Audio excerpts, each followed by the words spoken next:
Salut à tous et bienvenue pour une nouvelle vidéo. Aujourd'hui, on va continuer notre série de cas pratiques. En effet, il y a eu deux personnes qui ont mis leur programme d'entraînement sur les forums Superphysique, sur www.superphysique.org, avec leurs photos. Et donc, j'en ai sélectionné un des deux pour aujourd'hui et l'autre pour la semaine prochaine. Et si ça vous intéresse, de vous faire analyser gratuitement dans le cadre de de ces vidéos, d'avoir mon avis sur votre programme d'entraînement, n'hésitez pas à utiliser les forums Superphysique. C'est fait pour ça et j'en fais des vidéos ensuite. Alors, pas de manière très rapide, mais en tout cas, je ne peux pas être très rapide étant donné que c'est qu'une partie de mon travail. Mon travail principal consiste à vous suivre à distance, à vous faire des programmes personnalisés, à vous aider à progresser chaque semaine, euh, à avancer ensemble. Et donc, même si vous me réserviez aujourd'hui une analyse morpho-anatomique sur mon site, un service que je propose, il y aurait quelques semaines de délai, d'attente, avant que vous receviez votre analyse. Donc, n'hésitez pas à utiliser les forums Superphysique. Ce sera gratuit et en plus, ça profitera à tous. Alors, avant de commencer ce cas pratique, deux choses. La première, c'est qu'il y a l'Elite Training Symposium à Nevers le 27 et 28 avril. L'année dernière, il y avait eu la première édition. J'étais intervenu sur les mythes, entre guillemets, de l'entraînement pour prendre du muscle. Cette année, j'interviens surtout sur l'analyse morpho-anatomique, donc ma spécialité, ce sur quoi j'interviens pour les futurs coachs sportifs en BPGEPS, en CQP. Donc, ce sera sur 45 minutes, plusieurs fois dans la journée, sur les 2 jours, donc le samedi et dimanche. Donc, évidemment, en 45 minutes, ce sera vraiment les bases des bases, sachant qu'il me faut à peu près 15 heures pour tout enseigner, entre guillemets, en BPGEPS et CQP, donc l'équivalent de 2 jours de cours en CQP et de 4 demi-journées facilement en BPGEPS. C'est le café qui me remonte. Mm. Et j'interviendrai aussi sur une partie un peu plus entrepreneuriale qui vous intéresserait peut-être moins, qui est comment durer un petit peu sur le net, étant donné que ça fait presque 20 ans que je suis là et que je continue à entreprendre toujours des nouveaux projets. Donc, Elite Training Symposium, 27-28 avril, il n'y aura sans doute pas des places pour tout le monde, premier arrivé, premier servi. Et évidemment, il n'y a pas que moi qui intervient, donc il y a plein d'autres trucs hyper intéressants. Il y a notamment Fred Aubert, il y a Pierre-Yves Marchand que je vais aller voir avec tout ce qu'il fait sur les fascias qui est hyper intéressant. Il y a plus de 50 intervenants, je crois, pratiquement. Donc, vous trouverez sans doute chaussures à votre pied. Et c'est un événement, je pense, à pas louper pour tous ceux qui sont en quête d'intérêt, d'amélioration de leurs connaissances. En tout cas, j'y serai les 2 jours. La deuxième chose, ça vous êtes habitué si vous me suivez régulièrement, c'est ma formation gratuite à destination des pratiquants de musculation sans dopage. C'est le premier lien dans la description. C'est mes meilleurs conseils à partir de ce que j'ai vécu, de ce que je vis, de ce que je vois. Je vois que j'ai un truc, c'est bon à partir des erreurs voilà, que j'ai pu faire, du temps que j'ai perdu, du temps que les gens perdent, peut-être vous, des blessures que vous avez. Bref, c'est une grosse partie de mon histoire sous forme de conseils, de leçons que j'en ai tirées. C'est gratuit, il n'y a aucun engagement. Et donc, si ça vous intéresse, c'est le premier lien dans la description. Donc, c'est long. C'est comme mes vidéos. C'est pas un truc qui dure 2 minutes, 3 minutes, 5 minutes. C'est pas le contenu que j'aime et c'est pas ce que je souhaite partager. Je fais du contenu pour ceux que ça intéresse, pour ceux qui veulent aller plus loin et pas pour ceux qui veulent des recettes miracles. Alors, voilà, maintenant que tout ça c'est dit, je vais vous partager mon écran et on va voir ensemble le cas d'Olivier. Alors, partager l'écran. Voilà, Olivier, il est là. Tac. Voilà. Donc, Olivier, il est là. Donc, Nathan Jones. Ah oui, il a un pseudo, parce que moi je le connais. Donc, voilà. Alors, bonjour à tous. Je souhaite vous partager quelques photos ainsi que mon programme d'entraînement afin d'avoir vos avis et conseils. J'ai commencé la musculation il y a 4 ans avec 2 fermetures de la salle dues au Covid, durant lequel j'ai continué à m'entraîner à domicile avec le matériel à disposition. Donc on retient 4 ans d'entraînement. Plus ou moins sérieuse, mais il y a eu quelques petits soucis, les salles étaient fermées. 3 entraînements par semaine, et il fait rarement une semaine de coupure complète. Fait important, 50 ans, 1,86 m, 72 kilos, ce qu'il trouve léger. Eh ben, je suis d'accord avec lui, c'est un peu léger. Je faisais ce poids depuis de nombreuses années, mais à la période où j'ai commencé la musculation, j'étais sous traitement médical et j'avais pris 15 kilos en 5 mois. Euh, Non, j'avais perdu. Non, j'avais baissé à 69 kilos, j'étais monté à 84 kilos, ce qui était une première dans ma vie. Au cours du temps, je suis retourné à mon poids de base, malgré l'augmentation de mes charges. J'ai travaillé, important aussi, 7 ans de nuit, et depuis octobre, j'ai retrouvé un rythme diurne. Je dormais peu et me sentais souvent sans énergie sous les barres. Cela s'améliore petit à petit suite à ce retour à un rythme normal. On va reparler du travail de nuit. Côté alimentation, je mange sainement globalement, je pèse uniquement mes féculents, et voici un exemple d'alimentation sur une journée. Matin, une pomme, 70 grammes de muesli avec du lait de soja. On va revenir sur sa diète aussi un petit peu. 140 grammes de riz avec 3 œufs sur le plat et 100 à 200 grammes de légumes. Le soir, la même chose, en gros, 140 grammes de pâtes avec du poulet, 100 à 200 grammes de légumes. Une petite collation le matin. Oups, j'ai oublié de grandir l'écran. Merde, j'ai trop grandi. Voilà, on est bon. On est bon. Une petite collation le matin et l'après-midi, se composant souvent d'une banane et d'une poignée d'oléagineux, un ou deux carrés de chocolat noir par jour environ avec un café. Parfois, je prends un gainer en collation, mais pas régulièrement, depuis mon changement d'organisation de vie. Voici mes séances et charges actuelles. Alors, séance pec biceps, la classique, que tout le monde connaît. Développé avec haltère, donc développé couché avec haltère, 4 séries 10 à 26. Développé incliné à la Smith, 4 séries 10. Écarté à la poulie vis-à-vis allongé sur banc, bon exercice, 4 séries de 12 à 15 kg de chaque côté. Élévation latérale à la poulie. Curl pupitre sur le dossier du banc. Curl incliné en prise neutre. Avant, je pratiquais le développé couché, mais je n'ai jamais pu dépasser les 4 séries de 10 à 62 kg, malgré plusieurs recyclages et le cycle de Marc Casabianca proposé sur Superphysique. Donc, le cycle de Marc Casabianca, il y avait un gars qui était sur les forums Superphysique à Smart Weight Training à l'époque et Power Attitude, un forum qui n'existe plus, et qui faisait des compétitions de développé couché, qui faisait 180 et il avait la quarantaine, et il proposait plein de programmes. Et donc, moi, c'est comme ça que j'avais commencé vraiment la musculation sérieuse, avec mes premiers cycles de progression, et ce qui m'avait amené à faire 110 kilos au développé couché à la claque en moins de 16 ans. C'était Aujourd'hui, on peut se marier parce que les gars sont beaucoup plus forts, mais à l'époque, c'était le record de France non officiel parce que j'avais fait un championnat, un premier pas ou un championnat régional, je ne sais plus, en cadet, moins de 82,5. Donc, ça n'existe plus. Cette catégorie également. Donc, j'ai peut-être le record à vie. Euh, je ressens cette même limitation au développé incliné à la Smith Machine. Je me sens plus à l'aise avec les haltères repris il y a quelques mois. Séance jambes, presse inclinée, 4 séries de 10. Fente à la Smith Machine, 4 séries de 10. Leg curl à la poulie basse, 4 séries de 15. Squat Goldberg, 4 séries de 10. Mollet à la prise horizontale, 4 séries de 15. Séance de triceps, tirage horizontal à la poulie, donc le classique, si on me voit, le classique. OK. Tirage vertical à la poulie haute, rowing halter au banc bûcheron, rowing machine trajectoire diagonale, 3 séries de 10, l'oiseau à la poulie, triceps extension à la poulie vers le bas.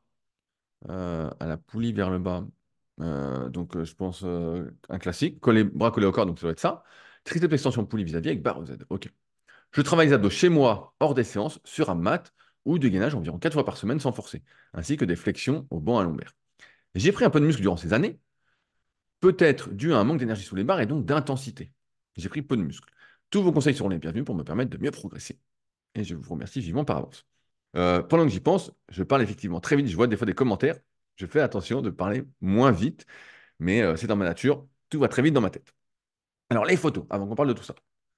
Donc, première photo, on voit de dos, donc on va parler un peu d'analyse morpho-anatomique. Je rappelle qu'il y a l'analyse des longueurs osseuses et musculaires. Vous pouvez apprendre à faire votre analyse avec le tome 1 et le tome 2 de la méthode Superphysique, où j'ai mis des vraies photos de gens, il y a des vidéos d'analyse. Bref, c'est ce que je peux vous proposer de mieux à distance pour apprendre. Sinon, il faut venir dans les CQP que je propose, où je serai peut-être bientôt dans toute la France. Euh, je spoil un peu, et dans le BPGEPS que je propose, voilà, je ne propose pas encore de modules séparés. Rien ne vaut le réel, hein. Et c'est pour ça que c'est beaucoup plus cher en réel que ce que je propose à distance, qui se veut accessible et pas moins qualitatif. Qui est quand même, pour ceux qui ont, je pense que personne ne peut se plaindre. Alors, le dos, qu'est-ce qu'on peut voir ici? On peut voir ici ces trapèzes, vous voyez, donc tout le monde dit qu'on voit bien la souris, très très court. On voit qu'ici, il s'arrête vraiment très haut dans le dos. Voilà, la fin du trapèze inf, il est ici. Donc là, il a tout ça sans trapèze. Par contre, on peut voir, comme c'est toujours une question de place, on peut voir que ces lombaires ici, ces érecteurs du rachis, ils sont vraiment longs. Ils remontent, ils remontent, ils remontent. Et là, on voit même l'intersection avec le grand dorsal, la partie basse. Ce qu'on peut voir aussi sur son dos, c'est qu'il descend plutôt bas. Ici, vous voyez, il descend presque jusqu'aux hanches, c'est plutôt pas mal, son grand dorsal. Par contre, on voit que ici, on le voit bien ici, mais on le voit moins avec la lumière ici, c'est que il y a l'heure qui se met à chaque fois pour m'emmerder. C'est parce qu'il y a ça. J'enlève du câble, ça va aller mieux. Voilà, ça va aller mieux. Je vais moi me prendre les mains là-dedans. Ce qu'on peut voir, c'est que là, son grand rond a vraiment pris l'ascendant sur le grand dorsal. C'est vraiment le grand rond. Et ça, c'est assez courant quand on n'est pas trop fait pour la largeur de base. Quand on n'est pas trop fait pour la largeur, pour avoir le dos très large, le grand rond prend l'ascendant. Voilà, quand en plus on a la clavicule courte, ce qu'on va avoir de face, ça aide pas. Donc c'est ça qu'on peut dire pour l'instant. Trapèze plutôt court, accent grand rond, longs érecteurs du rachis et grand dorsal plutôt long en bas. En haut, il se fait bouffer par le grand rond. Ensuite, on a deux faces. Donc, sur cette photo, alors là, je pense que c'est flagrant pour tout le monde. C'est ce qu'on appelle avoir des bras très, très, très longs. Je pense que là, il n'y a personne qui va me dire l'inverse, qui va me dire ah, les bras sont longs. Les bras sont longs. Euh, on voit l'épaule qui est un peu prédominante, mais on va la revoir sur une autre photo. Vraiment, là, difficile de juger des cuisses, hein. Là, je ne peux pas dire grand-chose, voilà. Mais on voit le bras, c'est long. Avec les os passifs, hein, on voit, ça fait quand même des gros os ici. Alors, de profil, là, on voit clairement sur cette photo le triceps qui est un gros point fort. Vous voyez ici, là, qui finit ici, c'est la longue portion du triceps. Donc, elle remonte normalement jusque sur l'omoplate, qui est juste en dessous. Et tac, là, vraiment super long. L'externe descend jusque là, donc il n'y a plus grand-chose jusqu'au coude. On voit triceps, c'est un gros, gros point fort. Et on voit le deltoïde ici, qui est vraiment bien développé, notamment l'avant, avec une cage thoracique plate. On voit que les pecs, bah, l'avant d'épaule a pris l'ascendant, quoi, hein. Là, il n'y a pas de. Je pense que vous le voyez tous, car j'espère. La cage thoracique est plate, et donc là, il est vraiment triceps-épaule. Il nous remet une photo de face. Qu'est-ce qu'on peut voir? Bah, les pecs difficiles, notamment le haut de pec. Voilà, on voit que c'est difficile. Euh, on voit ici le biceps plutôt court. Vous voyez, il y a un grand espace et en même temps, c'est bien compensé. Comme je le dis souvent, le corps est intelligent. Je sais pas, voilà, on va dire ça comme ça.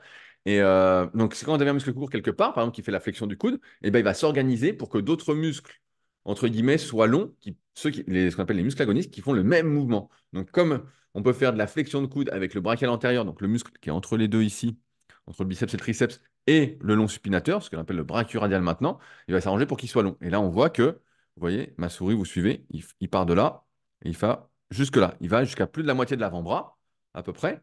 Donc, c'est un long, long supinateur. Et donc, bah, ça compense ce biceps court qui est ici. Donc là, forcément, biceps court. On voit l'épaule, encore une fois, qui est prédominante. Et on voit ici le haut de pec qui est complètement plat. On voit que c'est pas lui. Et en plus, on remarque sur cette photo un truc intéressant. C'est qu'il a le cou très long, Nathan Olivier. Donc, vraiment, là, on voit. Et en plus, ses trapèzes sont super longs. Donc, je crois qu'il y a une dernière photo. Voilà, c'est celle de face. Et effectivement, on voit le trapèze supérieur qui va au bout de la clavicule. Vraiment la folie. On voit le bras. Bon, là, j'ai pas besoin de. Je pense que là, vous vous dites, oh putain, c'est une vraie sauterelle. Là, alors, oui, pour rappel, c'est les termes que j'utilise dans ma classification sauterelle, gorille et dinosaure pour mettre entre guillemets des catégorisations pour caricaturer un petit peu. Et il y a aussi le pingouin dont on a parlé récemment. Donc là, on ne pourra pas dire si c'est un pingouin ou pas, mais il y a forte probabilité quand on a des longs bras comme ça, qu'on ait plutôt étroite clavicule, qu'on a un très très très long cou avec des trapèzes sup, donc qui ne sont pas très longs ici, mais qui vont quand même bien jusqu'à la clavicule. Donc on est plutôt étroit, qu'on ait le bas du corps également très long, avec justement des fémurs très très longs comparativement au tibia. Donc en plus qu'on ne soit pas avantagé pour la muscu. On en parlait dans le dernier Super Physique podcast pour ceux qui l'ont écouté. Euh, Plus on est long et plus on est grand. Donc Olivier fait 1,86 m. Il a démarré la muscu tardivement, ça fait 4 ans, donc à 46 ans. Il a des très très très longs membres, donc c'est une vraie sauterelle. Euh, il est plutôt fait, si on parle que d'un point de vue osseux, pour la course à pied, voilà, pour rebondir, pour les efforts d'endurance. Mais malgré tout, il a 72 kilos pour 1,86 m. On a du mal à croire qu'il fasse que 72 kilos. Car moi, j'ai du mal à croire, mais peut-être que c'est le cas avec sa balance marche pas du tout, ou peut-être qu'elle marche. Mais en tout cas, c'est plutôt un bon physique. Mais c'est sûr qu'il n'est pas aidé par des longs segments comme ça. Donc, si on récapitule, il est épaule, point fort, triceps, avant-bras, euh, grand rond, lombaire. euh, il est moins pec, même si on va en reparler par rapport à son programme. Il y a quelques petits trucs à faire, mais ça peut s'en sortir. Il n'est pas trapèze. Grand dorsal, il peut prendre du grand dorsal et on va en parler. Je pense que ça peut se développer. Le haut de pec, je pense que c'est mort, mais on va en reparler aussi. Il n'est pas biceps. Euh, Puis il a un long cou, mais souvent un long cou, c'est plus ou moins un avantage. En fait, plus un segment est long, notamment au niveau de la colonne, plus il va falloir y accorder d'attention pour ne pas se faire mal. Plus il va falloir pratiquer du renforcement. J'avais fait un article qui est toujours d'actualité sur mon site rudicoya.com, qui est muscler son cou, où je mets les exercices, notamment le cou, ça se travaille prioritairement pour commencer en gainage, donc exercice de gainage dans tous les plans, avant de mettre du mouvement. Donc là, Olivier, déjà, c'est le premier point, ça peut être hyper intéressant pour toi de renforcer ton cou, parce que tu as toute une zone sans muscle, où voilà, c'est pas tenu par tes trapèzes, tout ça, et donc bah, ça peut t'aider à avoir moins de douleurs, peut-être à terme, sachant que les hernies cervicales sont de plus en plus courantes. Alors, je reviens à ce que tu fais. On revient, donc on récapitule. 50 ans, 3 entraînements par semaine, 1,86 m, 72 kilos. Tu travaillais de nuit. Donc ça, c'est une surprise pour personne. Quand on travaille de nuit, ça dérègle complètement. Plus on vieillit, plus on sent l'impact. Donc, je ne vais pas rester sans 7 ans là-dessus, mais forcément, ça peut expliquer, d'après lui, peu de progrès. Moi, je trouve qu'à 50 ans, tu as un très très bon physique. Tu as un look plus que sportif, hein. On voit que tu as des bras, des épaules. Voilà, et tu peux gagner en épaisseur de dos, mais on va en reparler. En grande dorsale, tout ça. Le bas, bah, je ne peux pas le juger puisqu'on ne le voit pas, mais effectivement, ça joue sur ta progression. Si on travaille de journée, qu'on a un rythme régulier, qu'on dort la nuit, on est fait pour dormir la nuit, bah forcément, on progresse un peu mieux. De combien? Personne ne le sait. Est-ce que c'est 1, 2, 3%? Sans doute que c'est plus d'expérience. Et j'en ai coaché des gens, pareil, depuis 2006 qui travaillent de nuit. C'est sûr que ce n'est pas la même chose. Alors, ce que tu manges, moi, je trouve que tu manges très, très, très peu. Alors, je te connais un peu, mais tu n'as pas dit, donc je ne vais pas rentrer dans les détails.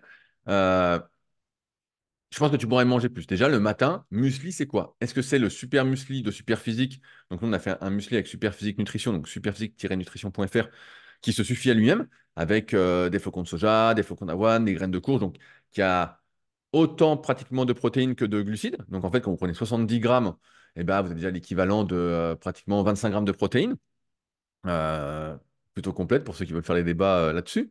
Donc si c'est ça, bah, c'est bien. Si c'est juste du muesli classique, style flocon d'avoine avec des fruits secs, tout ça, il te manque une source de protéines le matin. Toi, tu es un peu bas. Le midi, 140 grammes de riz. Alors, je ne sais pas si c'est cru ou cuit, tu m'as pas dit. Voilà. Si c'est cuit, eh ben, c'est pas grand-chose. C'est l'équivalent peut-être de 50-60 grammes cru. Ça me paraît léger. Si c'est cuit, cru, je veux dire, ben là, c'est c'est solide. C'est solide. 3 œufs sur le plat, ça ne me choque pas. Je suis plutôt adepte de manger des œufs tous les jours, étant donné que c'est quelque chose qui est pas cher, euh, qui est moins cher que la viande en tout cas, et que le poisson qui est plutôt sain. Le cholestérol est un faux problème pour la plupart des gens, donc bon, plutôt bien. Le soir, tu remanges autant, donc pourquoi pas. Tu marques pas combien tu manges de poulet, mais j'imagine que voilà, c'est une histoire de 100 grammes. Et en collation, banane et poignée d'oléagineux. Je suis pour les oléagineux, vous savez tous. J'ai fait les super oléagineux sur Super Physique, surtout pour moi, et j'en bouffe une tonne.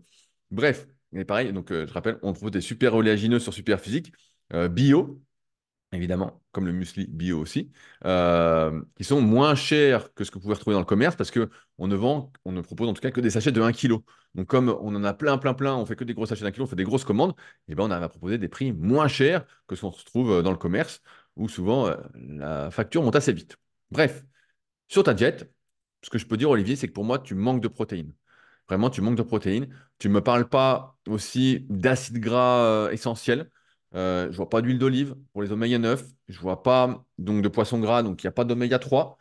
Euh, pour moi, c'est des choses un peu indispensables. Tu dois commencer par augmenter ta ration de lipides. Alors, tu manges des oléagineux, je ne sais pas combien tu en prends. Alors, si tu me dis que tu manges 60-70 grammes d'oléagineux par jour, ça peut m'aller.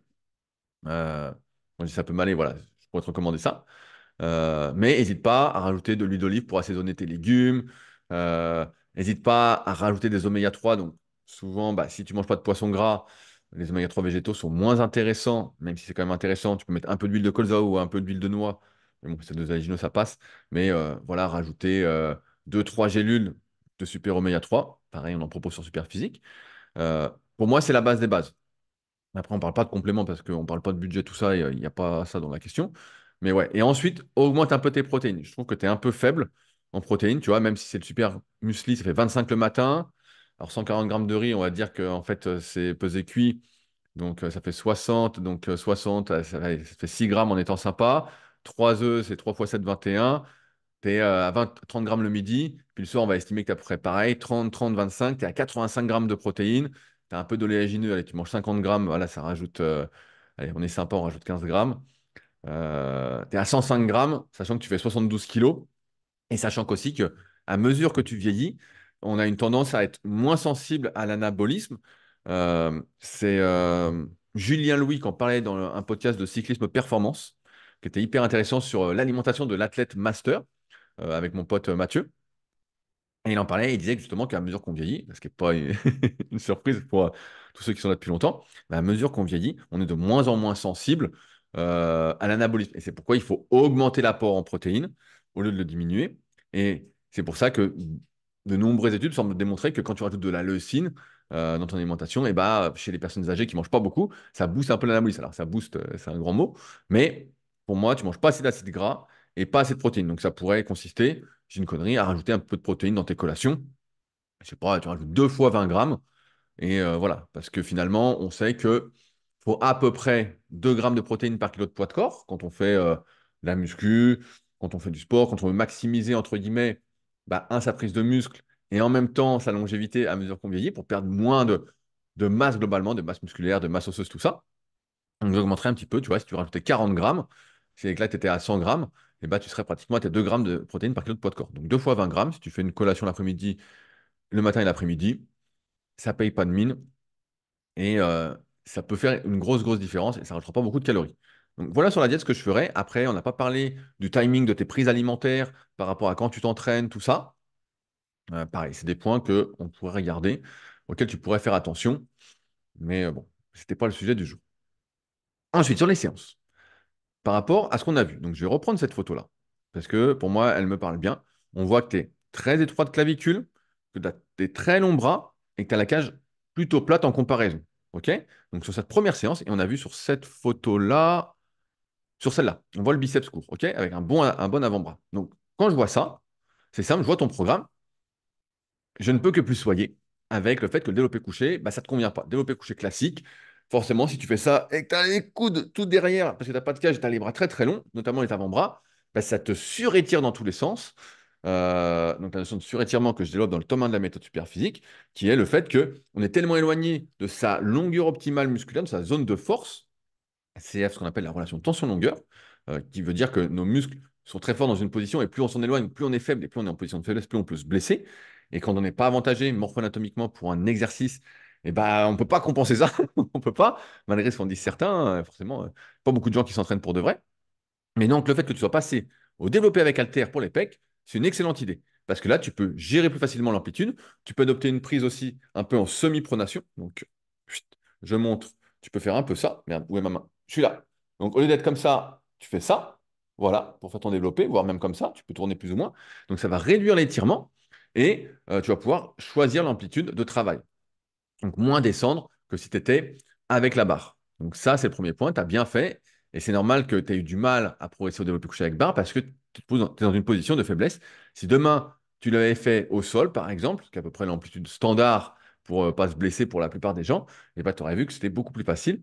Et un bon test, d'ailleurs, que vous pouvez faire pour voir si vous êtes fait pour le développé couché, fait, c'est un grand mot aussi, c'est quand vous faites un développé couché au sol, vous mettez au sol dans une cage à squat ou un rack, vous prenez la barre, vous descendez, et quand vous êtes en bas, les humérus au sol, les coudes au sol, vous regardez où se situe la barre par rapport à vos pecs. Alors, si vous êtes plutôt fait pour les pecs, bah, sans doute vous aurez pratiquement, en plus vous êtes au sol, donc vous ne pouvez pas vraiment cambrer, vous avez les jambes au sol, tout ça, vous ne serez pas très loin des pecs. Peut-être qu'il y en a certains qui vont toucher, d'autres qui seront à 5 cm. Si vous êtes genre à 10-15 cm, c'est que vraiment, vous n'êtes pas fait pour le développé couché et qu'il y a de fortes probabilités que vous allez vous blesser, euh, vous allez vous détruire quelque chose progressivement, vous allez vous user prématurément. Dans ce cas-là, bah, soit il faut apprendre à cambrer, à se contorsionner, améliorer sa mobilité, tout ça, pour avoir moins descendre quand on est sur un banc, si on veut continuer l'exercice, soit il faut carrément changer d'exercice. Euh, Ensuite, tu fais du développé incliné à la Smith. Alors là, pour moi, ça ne va pas du tout. Et là, on le voit très bien, ton avant d'épaule a pris l'ascendant sur l'autre pec. Tu vois, ici, là, c'est creux. C'est creux parce que dès que tu fais de l'incliné, merde, je suis là, donc on me voit. Dès que tu fais de l'incliné, c'est le test que je donne. J'en avais parlé, je crois, il y a 2 semaines. Quand tu montes le bras, bah toi, c'est sûr que, je suis presque sûr que quand tu fais ça, l'épaule prend l'ascendant sur le pec. Donc l'incliné, c'est mort. L'incliné, c'est un peu dur à entendre, mais tu n'auras jamais d'autre pec. Mais c'est pas grave, j'imagine que tu t'en fous. Donc tu n'en auras pas. Moi, à la place que je ferais, c'est du développé décliné avec halter ou du développé, on va dire, ouais, bah si, après, tu fais déjà du coucher halter, donc tu es déjà sur cet angle-là. Donc c'est du décliné. Je ferai du décliné. Voilà, c'est le truc que je ferais pour toi. Avec halter, ce serait très bien. Ou à la machine, si tu as une machine convergente ou quoi dans ta salle, ça peut être une bonne idée. Écarter la poulie vis-à-vis, super exercice, j'ai rien à dire. L'utilisation de la poulie pour réduire l'étirement, du moins la force de l'étirement et avoir une résistance un peu plus fluide. La résistance n'est pas linéaire comme on entend partout, que des conneries, mais c'est plus fluide. Euh, et donc, bah, forcément, c'est moins traumatisant.